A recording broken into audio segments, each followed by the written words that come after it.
had a fabulous Thanksgiving. We had 8 games on the slate last night, meaning 308 games have now been played this season. And why does that matter? Well, we've officially crossed the quarter mark of the NBA year. That's where the small sample sizes, they become quite substantial. So coming up here on NBA Today, we're going to take stock right here on the defending champions, because not only are they in position to become the first team to repeat since KD's Warriors, but they can also break the record of 73 wins set by the team that preceded him.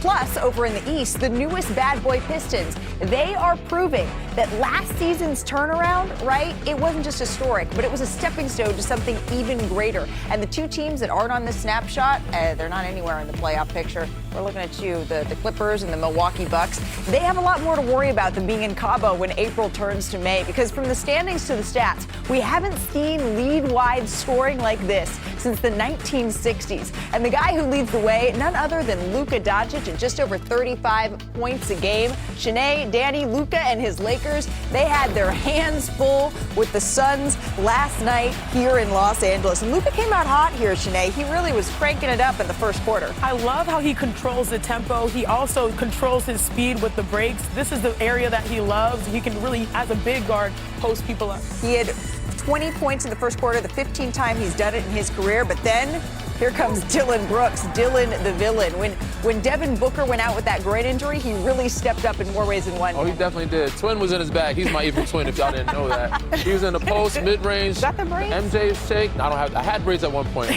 That's why he's the evil twin. He was in his bag last night. He certainly was. And then right here, the Suns going the other way in transition. Dillon, the villain, throwing it down. Momentum shifting. Here's what Brooks had to say after the game, because this rivalry with LeBron, it goes back a little bit, right? He likes people that know to bow down. I don't bow down, so that either entices him or it aggravates him, either or. That is a chain right there. Certainly was. So third quarter, this was an interesting sequence here, Shanae, because J.J. Redick is clearly saying, Bron, trying to get LeBron's attention here. You can hear him on the audio yelling it, and LeBron, when the camera moves over, is chatting with the Suns bench during the play. So Redick, he calls a timeout and is seen shaking his head a little afterwards, clearly very calm in this moment. Still going. And you can see from another angle here, it's like exactly that. Yeah. He's still chatting. After the timeout has been called here, the back and forth, it continues. Yeah. But in the fourth quarter, hey, like that at all. It's calling Gillespie time, Danny. Yep, he got hot, and he let him know who he was tonight. I think it was like 4 straight games with 3+ threes. Last night, 8 threes, and they kept leaving him open. Scouting report, y'all. They're going to find out. Hits it from the You're corner. going to learn the hard way. 16 of your Let's career around high, and 28 find out. points in the fourth quarter. Here's J.J. Redick on the team's performance after the game. It's a weird sort of thing. It really is. It's like the Monstars taking over the people that you've grown to coach, and they're not doing anything that they normally do. Yeah, that was my fault. No way I can have 9 turnovers in the game. So in that second quarter, instead of just giving me the shots instead of shooting the ball, I feel like I was trying to get involved, but there's no way I actually have 9 turnovers. I'm not going to say it's all Luka's fault in this game. There's a lot to unpack with what went wrong. But, Danny, let's start with Luka Doncic and the turnovers. Yeah, I mean, he did have 38 points in 3 quarters, so he did help. But the Lakers themselves had 22 turnovers for 30 points, but it started with Luka. And also, sometimes bad shots are considered turnovers. Luka coming in off the screen, roll the tape. Coming into play, that third quarter, or even the second quarter is when it started, he kind of lost his energy a little bit. Coming up the screen, they did a great job of switching. But him playing in the crowd, you see 4 bodies there. Yeah. Most times, he's able to make this pass. Rui's been open. They didn't involve him quite a bit at all last night. But Phoenix did a great job of kind of showing the crowd and then getting back home and kind of predicting Luka's pass of his next move. Same situation here. You get a back down. You got triple team coming. Him in the paint, playing in the crowd, pump fake. He's great with his ball fakes.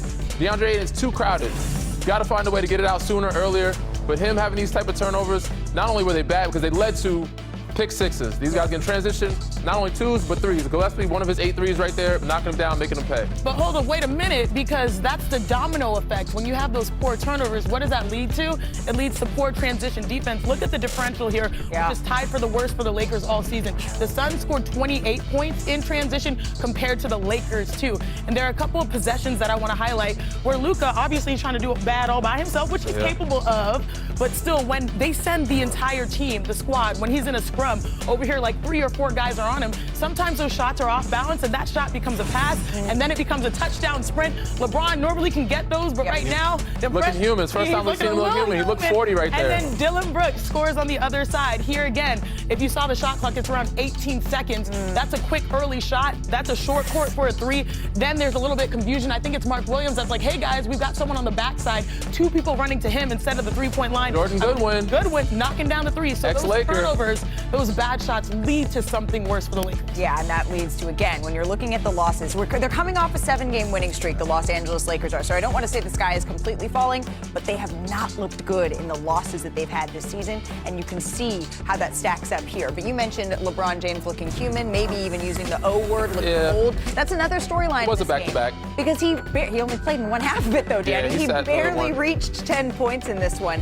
He hit a 3 with just under 7 minutes remaining to extend his double-digit scoring streak to 1,297 games. Here's LeBron afterward. Turnovers transition points. Obviously on our home floor, and then against a disruptive defense like that, you can't turn the ball over that much.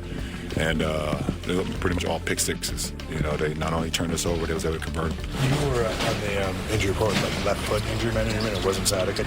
It's called old. Think about it. You get it. You understand. You understand. Just wake up. It's been had the night before, you know.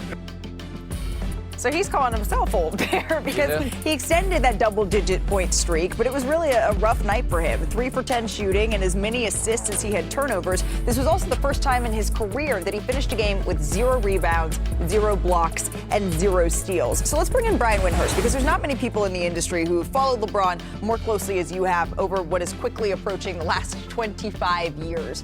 What was going through your mind? Was it old as you were watching LeBron James chase that double-digit mark in the fourth quarter when it was already a blowout game? Yeah, he didn't have any lift.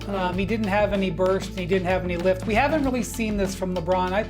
I know that he's shown his age at times over the last couple seasons. This is the first time this year I felt he's looked this way. Watch this play here. He goes baseline, and he's just got no lift on that shot. This is easy pickings for Mark Williams here. This is just not a typical LeBron James play. So, you know, it was the second game in 3 nights for him. And so he was a scratch on Sunday. The whole Lakers team, frankly, looked slow. It was their 3rd game in 4 nights. And so I feel like that played into it. The Suns are a team that play deep. They play with a lot of pace. It's their game plan, and it worked in this game. But we want this to be an outlier situation, certainly an outlier situation in his career, never having impact athletic plays, rebounds, blocks, steals. That's what he's done his whole life. So definitely something to keep our eye on. You do not want to see this be the norm. You want to see this have LeBron having an old, bad night, not something that we see recurrently. Yeah, I mean, it happens overnight when you become the old guy, and it happens very quickly. And sometimes it's an injury. And sciatica could be a reason why, you know, he's a little off. You know, he looked normal. He looked better than most 40-year-olds, but he didn't look like LeBron that we've seen in the last, 10 years or so. And I seen it when he was kind of chasing guys down. He was just a half a second late of getting a block out of bounds off the glass, or just that run out. Dillon Brooks, him not being that free safety and getting those steals and being a wide receiver out there. Him being a step slow showed his age a little bit last night, but just their energy. I mean, it wasn't just him, but their whole group last night. They seemed out of it.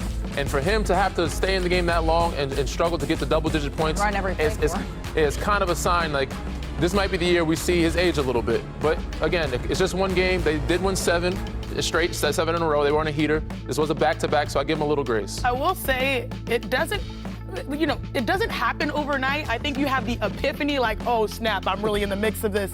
It's something that is a slow progression, but what I will say is as players age, their game also evolves. Yeah. And I do think we've seen the full evolution of LeBron James, knowing that when he started, it wasn't necessarily, knocking down threes or backing guys down. Like, he was naturally that athletic guy that could hit the mid-range, that could get downhill, and then eventually we started realizing, his 3-point shot is there. And I think we've seen, like, the full circle nature where he just has to, maybe it's not those touchdown plays. Right. Maybe it's just playing within the confines of an offense with two amazing playmakers, Austin Reeves and the Lakers were incredibly off last night, but give the Phoenix Suns credit, particularly when Devin Booker went down. Colin Gillespie and your twin, Dillon Brooks, really took over. We didn't realize that you two were twins until we went back. They found one. They found a picture. Wow. And way never back. again, Danny, never again. The reason why we're able to, because he has the braids, I usually more clean cut. That's why we're opposites. And this is why. All right, well, the Suns have been one of the biggest surprises of the season thus far. You're a man of many surprises, Dan. Another one, though, was Detroit, the game of the night. Thanks to Kate. Coming up clutch, Shanae, once again for the Pistons here. So we're pick this one up. I'm so hyped. Cade getting downhill. Let me tell you, I love this because going from Luka to Cade is just perfect. It's chef's kiss. Two big guards in the NBA that control the tempo, that are masterful, and he is on the rise alongside his team. But speaking of on the rise, this is a heck of a game here. The Hawks, they've been balling. Yeah, Jalen Johnson's been cooking up. He's been balling. 29 points, 12 in the fourth for Johnson, by the way. The Hawks up now, and then Jalen Johnson finds Nickeil Alexander-Walker in the corner. This is what they got him. 26 points here for Alexander-Walker. The Hawks tie it all up. And the ensuing Pistons possession, Cade gets to his spot.